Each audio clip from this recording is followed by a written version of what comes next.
Good morning. I hope everyone is having a lovely Monday morning. Today I wanted to talk to you about apples. So there is a lot of lore about apples. Oh, that was really loud. I'm sorry, my phone. Anyway, there's a lot of lore about apples. So starting from the Greeks and Herod's either one tree or grove of golden apples, no one's really sure, it varies from story to story, to the Norse and their golden apples of immortality, to Adam and Eve and the apple that was Eve's downfall.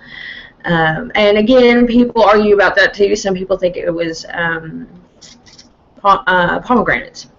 Almost said persimmons, but pomegranates, which, who knows, but also Snow White's and the poison apple. Witches and apples have a long history together as well, so there is a lot of interesting lore about apples. And of course the old adage that everyone knows, an apple a day keeps the doctor away. And you know, there is a really good reason for that. Apples can grow anywhere. I mean, just about every continent has its own type of apple. There's several types. In the U.S., just about every state has its own types of apples. I know the state I live in, Arkansas, the apple blossom is the state flower. So we have several heirloom apple trees that are supposedly originated in Arkansas. So, you know, it's either here nor there. Who knows if they actually originated here.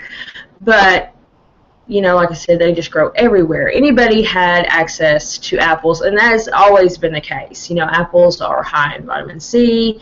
They have a lot of fiber. So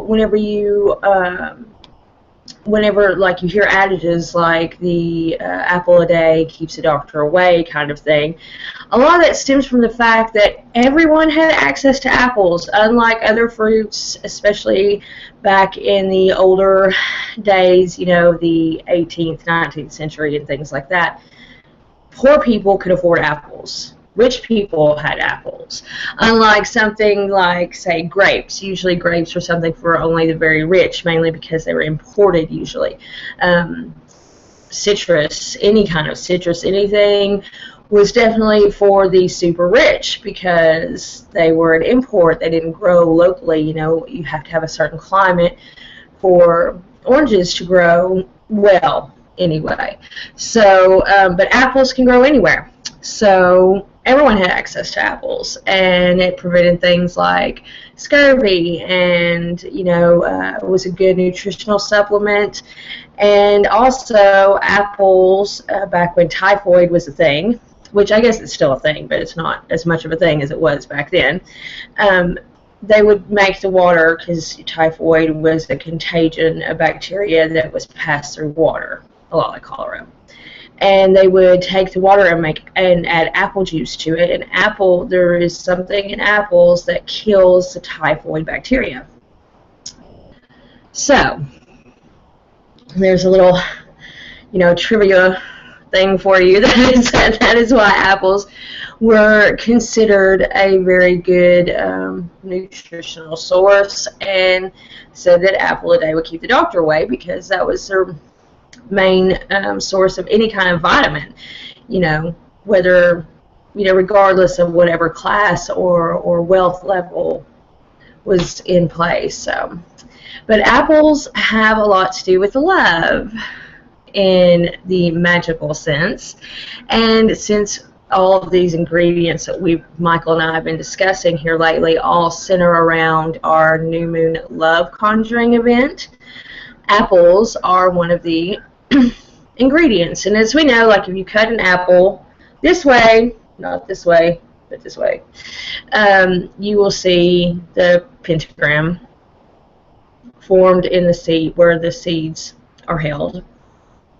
So, you know, that has a strong connection with witches.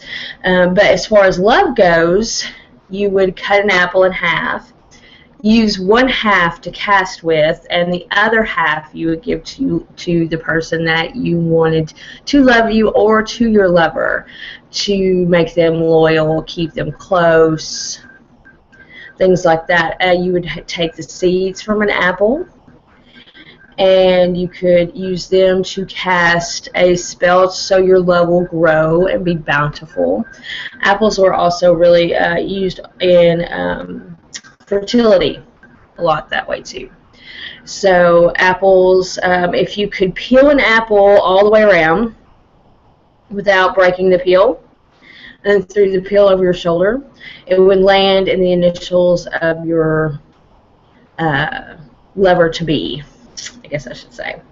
So there's a lot of things you can do with apples that connect to love. Apple blossoms were often crushed and placed in mojo bags, sachets, even used to scent candles to use in love magic. So just about every part of the apple, including the tree, parts of the tree were used in love spells. You know, it's a good representation of love. Eve and Adam sacrificed everything for love and the knowledge that they wanted from the apple. So, you know, there's all kinds of different associations to love with apples. So, they're perfect for love spells. Let's see, also knowledge. You know, there's wisdom associated with apples. The tree, the knowledge of good and evil, apples. So whenever it comes to knowledge, a lot of people, and honestly, apples are brain food. They stimulate your brain. They're supposed to be very good in preventing Alzheimer's, which is a sickness of the brain. So apples are considered a brain food. You know, kids used to give teachers apples. You know, there is a very strong connection to apples and information and knowledge and teaching and learning. So you can use apples to gain wisdom. They say if you drink apple juice before bed, and this actually does work, I do it pretty often, it enhances your dreams. It makes them more vivid and more easily remembered. I don't know what it is. There's some sort of chemical in apple juice that stimulates, again, your brain to the point where when you're dreaming, it will be more vivid and you will remember better. So if you work with dreams, apples are a really good, or at least apple juice is a really good way to stimulate that remembering of your dreams, to have more vivid dreams, brighter colors, and those kinds of things may, obviously make it a lot more memorable for you.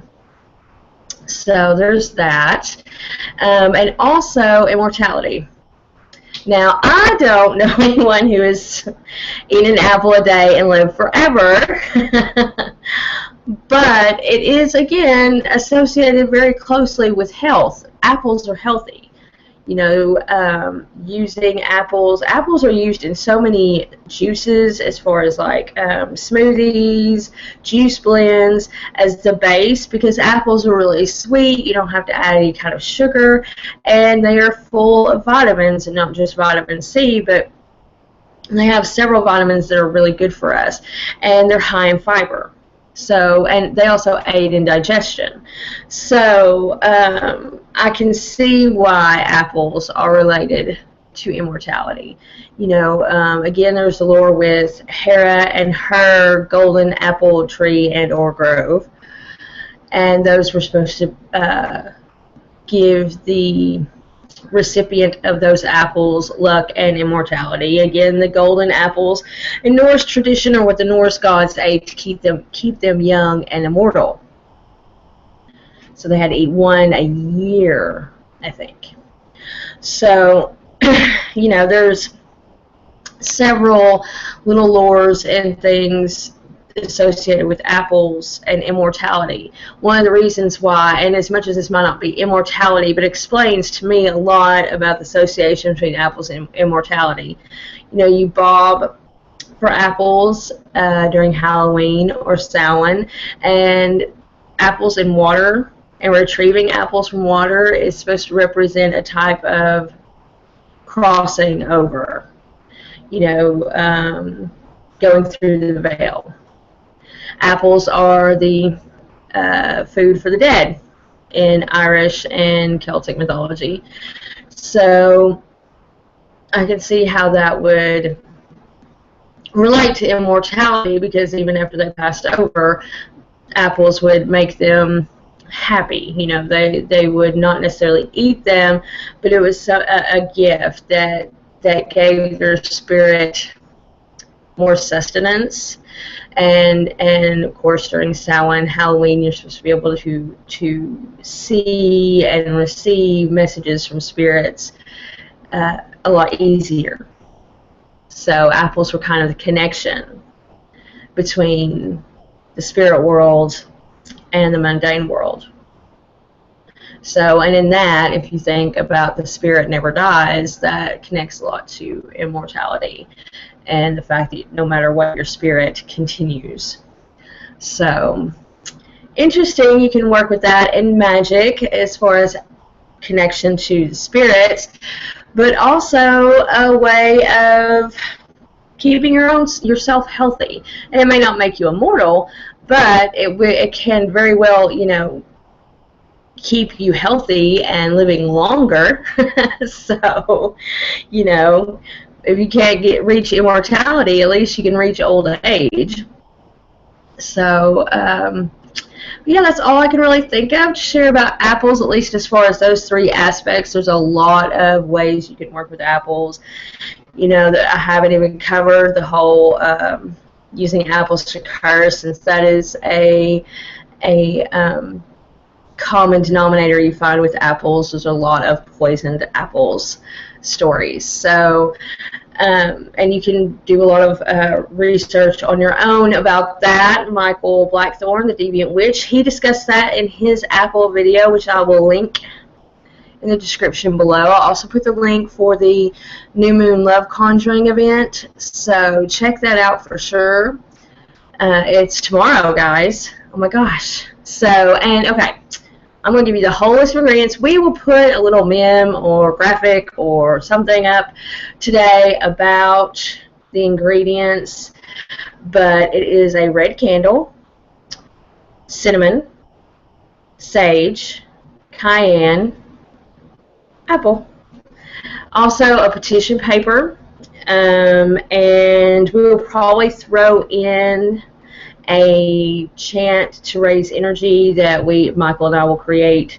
And also, personally, I would use a red pen, crayon, marker to write on my petition paper, but I like to coordinate like that. Some people don't, you know, you don't have to coordinate like that.